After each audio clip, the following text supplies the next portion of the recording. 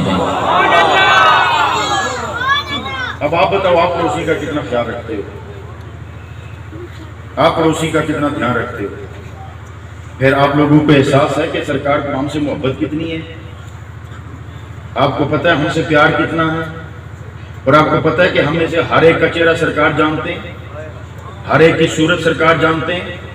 آپ کو یہ بھی پتہ ہے، اور سرکار نے یہ فرمایا کہ میں اپنی امتی کو یوں جانتا ہوں جس طرح ماں بیٹے کو جانتی ہے۔ اور میں آقا کریم کے ایک خوبصورت فرمان سنا دوں آپ کو کہ آقا کریم علیہ السلام قبر مبارک میں ہیں، تو ایک مرتبہ صحابہ کو کہنے لگے خدا کی قسم یہ حدیثیں سننے کے بعد آج اگر یہاں سے اٹھ کے جاؤ اور آپ میں تبدیلی نہ آئی تو پھر یہ نہیں ہے کہ آپ میں کوئی فرق نہیں پڑا، یوں کرو کہ سرکار نے قبول نہیں کیا، سرکار نے قبول نہیں کیا۔ صحابہ کو کہا تمہیں ایک مبارک ہو، سنو تمہیں ایک مبارک ہو اور ان کو دو مبارک ہو، ان کو دو بار مبارک ہو۔ صحابہ نے کہا یا رسول اللہ وہ کون ہیں کہ ہمیں ایک بار مبارک اور انہیں دو بار مبارک، یہ اتنے خوش قسمت لوگ کون ہیں؟ انہوں نے کہا تم صحابہ ہو نا، تم مجھے دیکھ کے ایمان لائے ہو نا، ایک وہ ہوں گے جو بن دیکھے مجھ سے محبت کرتے، انہیں دو بار مبارک، انہیں دو بار مبارک۔ لہٰذا اتنے ادب سے بیٹھا کرو اس مجلس میں۔ اور پھر میں ایک آپ کو اور بات بتاؤں، آج سیٹلائٹ کے دور میں گوگل پر جاؤ، کلک کرو، دنیا کا نقشہ سامنے آ جائے گا، ایشیا کلک کرو تو ایشیا آ جائے گا، پاکستان دباؤ تو پاکستان آ جائے گا، پنجاب دباؤ تو پنجاب آ جائے گا، سیالکوٹ دباؤ تو سیالکوٹ آ جائے گا، ڈسکا دباؤ تو ڈسکا آ جائے گا، ڈسکے کی نور مسجد لکھو تو نور مسجد کا نقشہ سامنے آ جائے گا، آئے گا کیا نہیں؟ تو اگر ایک سیٹلائٹ میں اتنی طاقت ہے کہ وہ فضاؤں میں رہ کر آپ کو دنیا کا نقشہ آپ کے گھر میں بھیج سکتی ہے، تو جو سدرا تک جا سکتا ہے وہ کہاں تک دیکھتا ہوگا؟ وہ کہاں تک دیکھتا ہوگا؟ بتاؤ اس نبی سے محبت کتنی ہے۔ اب سنو، رب کائنات فرماتا ہے وَلَسَوْفَ يُؤْتِيكَ رَبُّكَ فَتَرْضَىٰ، سونے میں اتنا دوں گا کہ تو راضی ہو جائے گا، اتنا دوں گا کہ تو راضی ہو جائے گا۔ یہ ان بچوں کو کہو بیٹھو، اور جو اب اٹھ گئے اس کے بعد کوئی اٹھے گا نہیں، جسے اٹھن تھا ٹائم سے اٹھے نہیں ہو، تو عرض یہ ہے وَلَسَوْفَ يُؤْتِيكَ رَبُّكَ فَتَرْضَىٰ، حضرت توجہ فرمائیے، رب نے فرمایا میں اتنا دوں گا کہ تو راضی ہو جائے گا۔ اب زمانے کا بادشاہ اور خزانے وسیع ہوں تو وہ اگلے کا ظرف دے کے دیکھتا ہے نا کہ میں اس کو دے تو دوں، یہ سنبھال بھی لے گا کہ نہیں، یہ سنبھال بھی لے گا کہ نہیں؟ لیکن رب نے اس آیت میں اختیار تقسیم کر دیا، دینا ہے یہ میری مرضی، کتنا دینا ہے سونے یہ تیری مرضی، کتنا دینا ہے یہ تیری مرضی۔ اب جو بات میں کہنا چاہتا ہوں، خزانوں کا مالک ہے رب، سدرا سے لے کر تحت الثری تک ایک ایک چیز کا وہ مالک ہے، شرق کا مالک، غرب کا مالک، شمال کا مالک، جنوب کا مالک، زمین کا مالک، آسمان کا مالک، جنت کا مالک، حوض کوثر کا مالک، دریاؤں کا مالک، سمندروں کا مالک، مچھلیوں کا مالک، پرندوں کا مالک، موتیوں کا مالک، سونے کا مالک، تخت کا مالک، تاج کا مالک، جھونپڑی والے کا مالک، لشکر و سپاہ والے کا مالک، جائیداد والے کا مالک، بھکاری کا مالک، ارے وہ مالک ہی مالک ہے، اور وہ کہے کہ وہ لینے والے میں دینے لگا ہوں، اور اتنا دوں گا کہ جب تک تو بس نہیں کہتا، تو راضی نہیں ہو جاتا، میں دیتا ہی رہوں گا، دیتا ہی رہوں گا۔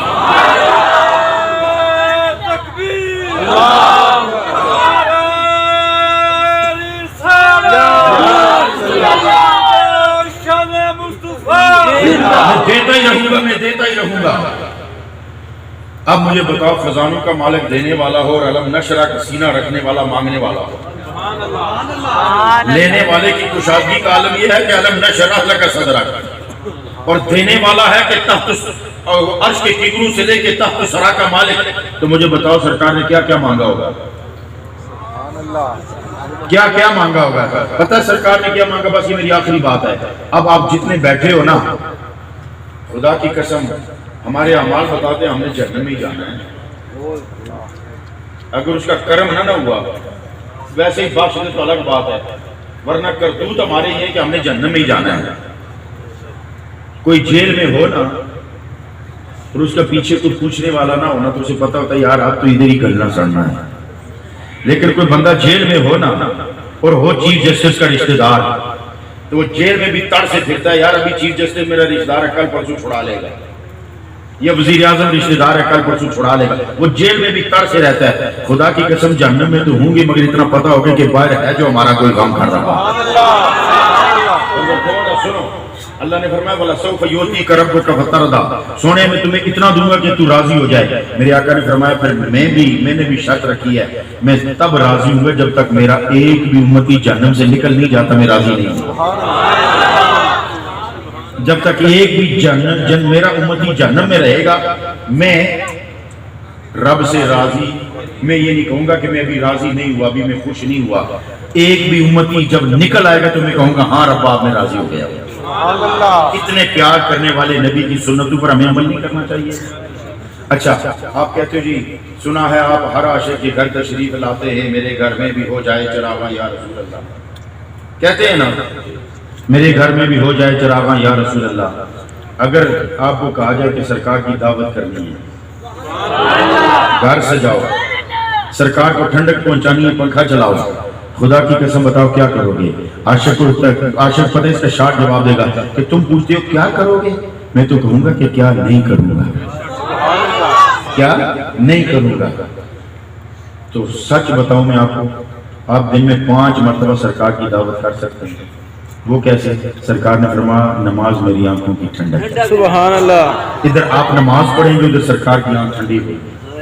اور سچ بتاؤ اور چاہیے آنکھ کی ٹھنڈک کی مثال کیوں دی گئی؟ عرب گرم علاقہ ہے، وہاں کے معاشرتی معاشی سماجی حالات وہ قرآن میں بھی بولتے ہیں احادیث میں بھی بولتے ہیں۔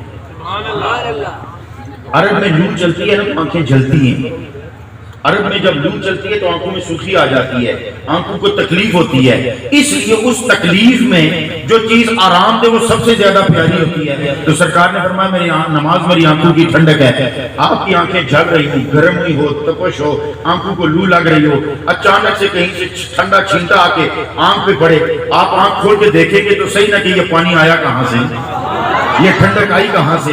اسی طرح جب مومن نماز پڑھتا ہے تو سرکار کی آنکھوں کو جب ٹھنڈک پہنچتی ہے، خدا کی قسم سرکار آنکھ اٹھا کے ایک بار دیکھتے تو ہوں گے نہ کہ یہ ٹھنڈک کہاں سے آئی۔ اب آپ کی مرضی نماز پڑھو یا نہ پڑھو، میں نے جو گفتگو کی ہے مجھ سے جتنی غلطیاں ہوئی ہیں تو یہ لو میں معافی چاہتا ہوں، مگر اتنا میں کہہ کے جا رہا ہوں کہ جو میں نے کہا ہے حق کہا۔